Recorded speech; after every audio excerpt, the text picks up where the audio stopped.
Well, joining us now is broadcaster and futurist and all-round AI geek, has to be said, Andrew Eborn. Andrew, OK, this summit is of global significance. The Yes. UK putting itself at the centre of a new movement, but a lot of people's eyes glaze over when it comes to AI. So come on, get us excited. Well, let's wake them up. I can tell you, this is the greatest human achievement, but also potentially our biggest existential threat. Right. All credit to Rishi, and this is something I've been predicting on this very stage for several months now. Ellie will tell you, ever since we first met, we've been talking about AI. What Rishi is saying is that we should be front and centre where we develop technology. Some of the best in the world, the best brains creatively and scientifically in the world belong right here in Great Britain. And what's happening, we're gathering the great and the good and the unwashed all together in Bletchley Park, which is the home of computing. You might remember Alan Turing, the guy who appears on the back of a £50 note. Yeah. He was the guy who cracked the Enigma code at Bletchley Park and invented perhaps the first computer to do that. So what's going to happen? We've got the great and the good. They've got to decide two things. One is, what are the risks?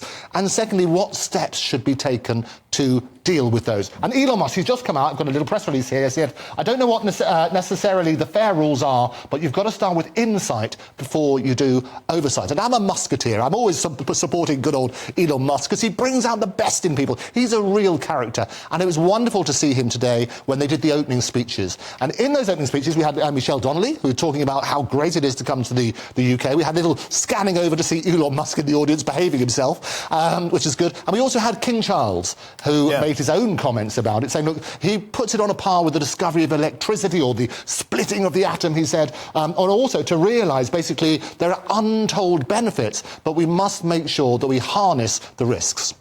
Now, there's been a lot of flack before it started. Joe Biden isn't coming, President Macron isn't coming, Olaf Scholz, the German Chancellor, isn't coming, Justin Trudeau, Japan.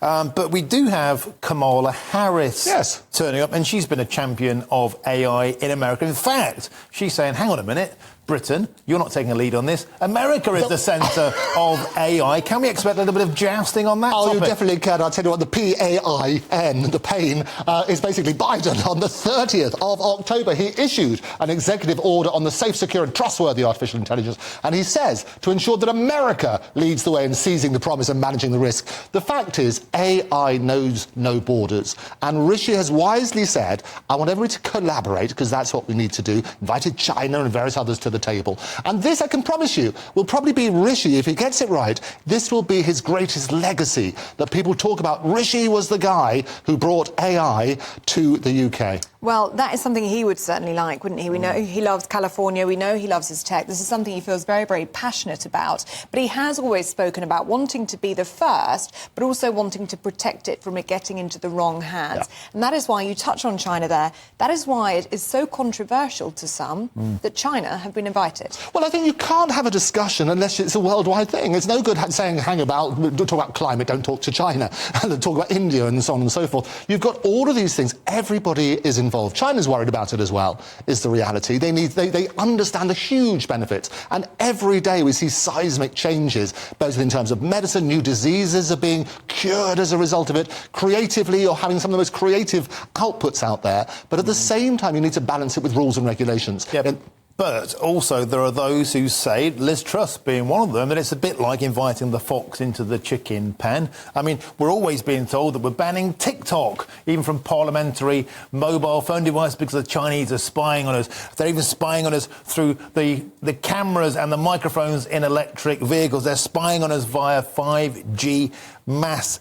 It is a bit of an eyebrow raiser to invite the Chinese. I think it has to be said. The reality is, if you're having a debate about fox hunting, you'd want to invite the fox to get their opinion as well. So I think Liz Truss is right to a certain extent. Of course you are. But you're assuming that everybody's what they call bad actors. And both the Chinese and also others around the world want to use AI for good. It will make all sorts of tasks, which we suddenly thought were unimaginable, possible. And well, that's what I love. We can collaborate, work on that sort of basis. And so far, the feedback coming out of Bletchley Park is really, really positive. There's one phrase that really leapt out there, and sounds a bit apocalyptic, sounds a bit dystopian. Elon Musk said this can be anti-human. What does he mean by that? Of course it can, because you're going to basically 300 million jobs, according to Goldman Sachs, will be got rid of.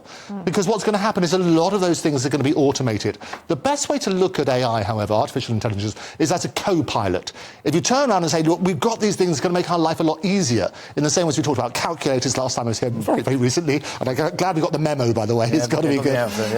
But we've got that sort of thing. It will make people work on that sort of basis. You have to get new skills. And if you think, 40-odd years ago, 60% of the jobs we have today weren't even thought about. So we're going to evolve on that sort of basis. People will get new skills. And what I'd love to see in education is, let's accept the fact that a lot of these things that AI is going to use to write first drafts of all sorts of things. Let's accept that, but then maybe increase other skills, such as oracy. Let's get children to be tested, where they can actually explain what they've learned and so on and so forth. But it's a really, really powerful tool. What we need to do is to make sure it's regulated appropriately. And as you know, I'm a copyright lawyer, so dealing with intellectual property and how that's going to work in this space is very, very important. There was a poll out this week, Andrew, that said that 1 in 3 Britons fear losing their jobs to AI. There is a genuine fear amongst people that this technology, rapidly developing, will take over. And you're so right, Ellie, and they should be scared, because the current jobs that they have will be replaced. They'll be made, a lot of things will be automated. That's why I say 300 million jobs is what Goldman Sachs